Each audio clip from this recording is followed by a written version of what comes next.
S, ಈ ವಿಷಯಕ್ಕೆ ಸಂಬಂಧಿಸಿದಂತೆ ಇನ್ನಷ್ಟು ಹೆಚ್ಚಿನ ಮಾಹಿತಿ ಕೊಡಲು ನಮ್ಮ ಜೊತೆ ಬಸವರಾಜ ಬಸಪ್ಪ ಅವರು ಕಾಂಗ್ರೆಸ್ ಮುಖಂಡರಾದಂತವರು ನಮ್ಮ ಜೊತೆ ದೂರವಾಣಿ ಸಂಪರ್ಕದಲ್ಲಿದ್ದಾರೆ. ಸರ್ ನಮಸ್ತೆ ಸರ್. ನಮಸ್ತೆ ನಮಸ್ತೆ ಮೇಡಮ್. ಸರ್, ಇವತ್ತಿನ ಸಿಎಂ ಸಿದ್ದರಾಮಯ್ಯ ಅವರ ರಾಜೀನಾಮೆ ಬಗ್ಗೆ ನೀವೇನ್ ಹೇಳಕ್ ಇಷ್ಟಪಡ್ತೀರಾ ಸರ್? ಮೇಡಮ್, ಸಿದ್ದರಾಮಯ್ಯನವರು 40-50 ವರ್ಷದ ರಾಜಕಾರಣದಲ್ಲಿ ಭ್ರಷ್ಟಾಚಾರ ಇಲ್ಲದೆ ಕಳಂಕರಹಿತ ಮುಖ್ಯಮಂತ್ರಿ, ತನ್ನ ರಾಜೀನಾಮೆ ಕೊಡ್ತೀನಿ, ಸ್ವಂತ ರಾಜೀನಾಮೆ ನಾನೇ ಕೊಡ್ತೀನಿ ಅಂತ ಬಂದಿರೋ ಏಕೈಕ ಮುಖ್ಯಮಂತ್ರಿ ಅಂದ್ರೆ ಸಿದ್ದರಾಮಯ್ಯನವರು ಒಬ್ರೆ. ಹೌದು ಸರ್. ಇಷ್ಟು ಮುಖ್ಯಮಂತ್ರಿಗಳಲ್ಲಿ ಯಾರು ನಾನೇ ಖುದ್ದಾಗಿ ರಾಜೀನಾಮೆ ಕೊಡ್ತೀನಿ ಅಂತ ಯಾರು ಬಂದಿಲ್ಲ. ಇದೇ ಸಿದ್ದರಾಮಯ್ಯನವರು ನಾನೇ ಹೈಕಮಾಂಡ್ಗೆ ನಾನು ಮಾತು ಕೊಟ್ಟಿದ್ದೀನಿ, ರಾಜೀನಾಮೆ ಕೊಡ್ಬೇಕು, ಕೊಡ್ತೀನಿ ಅಂತ ಹೇಳಿದ್ದಾರೆ, ಕೊಡ್ತಾ ಇದ್ದಾರೆ. ಅದ್ರಲ್ಲಿ ಎರಡನೇ ಮಾತಿಲ್ಲ. ಸಿದ್ದರಾಮಯ್ಯನವ್ರಿಗೆ ಈಗ್ಲೂ ತಾಯಿ ಚಾಮುಂಡೇಶ್ವರಿ ಅವ್ರಿಗೆ ಆಯುಸ್ಸು ಆರೋಗ್ಯ ಕೊಡ್ಲಿ. ಇನ್ನು ಅವ್ರ ಅಭಿಮಾನಿಗಳು ಯಾರಿದ್ದಾರೆ ಅವ್ರಿಗೆಲ್ಲರಿಗೂ ಮುಂದೆ ಬರೋದಿಕ್ಕೆ ಅವ್ರು ಪ್ರೋತ್ಸಾಹ ಕೊಡ್ತಾರೆ ಅಂತ ನನ್ನ ಭಾವನೆ ಮೇಡಮ್. ಸರ್, ಈಗ ಸಿಎಂ ಸಿದ್ದರಾಮಯ್ಯನವ್ರ ಜೊತೆ ನಿಮ್ ಒಡನಾಟ ಹೇಗಿತ್ತು ಸರ್? ಇವತ್ತು ರಾಜೀನಾಮೆ ಕೊಡ್ತಾ ಇದ್ದಾರೆ, ಅವ್ರ ಆಡಳಿತನ ನೀವ್ ಎಷ್ಟು ಮಿಸ್ ಮಾಡ್ಕೋತೀರಾ ಸರ್? ನಾನು 1986-87 ಇಸ್ವಿಲಿ ಅವ್ರನ್ನ ಭೇಟಿ ಮಾಡಿದ್ ಮೇಡಮ್. ಆಗಿಂದ ಇವತ್ತವರೆಗೂ ನಾನು ಅವ್ರ ಜೊತೆ ಒಡನಾಟ, ಒಳ್ಳೆ ವ್ಯಕ್ತಿ, ಕಳಂಕರಹಿತ ವ್ಯಕ್ತಿ, ಒಂದ್ ಕಪ್ ಚುಕ್ಕೆ ಇಲ್ದಂತ ಮುಖ್ಯಮಂತ್ರಿ ಜೊತೆ ಇದ್ದೆ ಅನ್ನೋದೇ ನನ್ಗೆ ಹೆಮ್ಮೆ.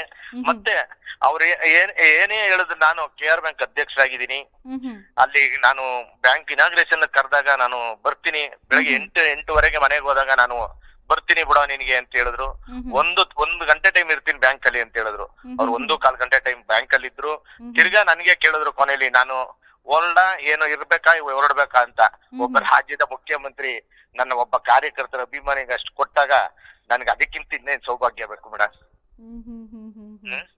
ಅದಕ್ಕಿಂತ ಇನ್ನೇನ್ ಬೇಕು ಮೇಡಮ್ ನಂಗೆ? ಒಬ್ಬ ಕಾರ್ಯಕರ್ತನ್ಗೆ ಬಂದು ನೀನ್ ಬ್ಯಾಂಕ್ ಉದ್ಘಾಟನೆ ಮಾಡ್ತಾರೆ ಅಂತ ಅಂದ್ರೆ ನನ್ಗೆ ಅದಕ್ಕಿಂತ ಸೌಭಾಗ್ಯ ಇನ್ನೇನ್ ಬೇಕು ಮೇಡಮ್? ಅವ್ರಿಗೆ ಎಲ್ಲೇ ಇರ್ಲಿ ನಮ್ನೆಲ್ಲರನ್ನು ಅವ್ರು ಬೆಳೆಸಿದ್ದಾರೆ.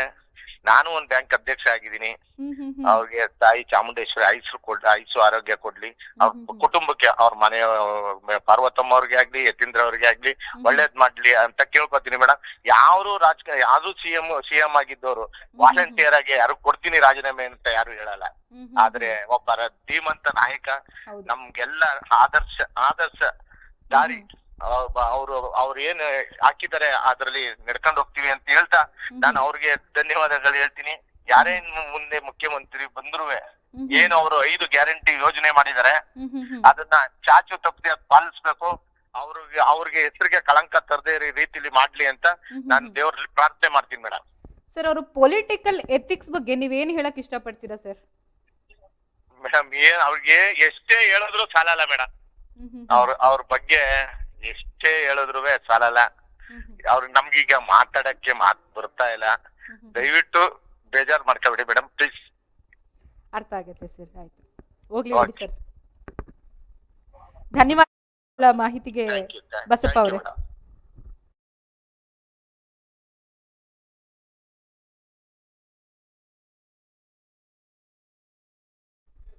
ಕಾಂಗ್ರೆಸ್ ಮುಖಂಡ ಬಸವರಾಜ ಬಸಪ್ಪ ಅವರು ಸಿಎಂ ಅವರು ರಾಜೀನಾಮೆ ಕೊಡ್ತಾ ಇದ್ದಾರೆ ಅನ್ನೋ ವಿಷಯ ಕೇಳಿನೇ ಇಷ್ಟೊಂದು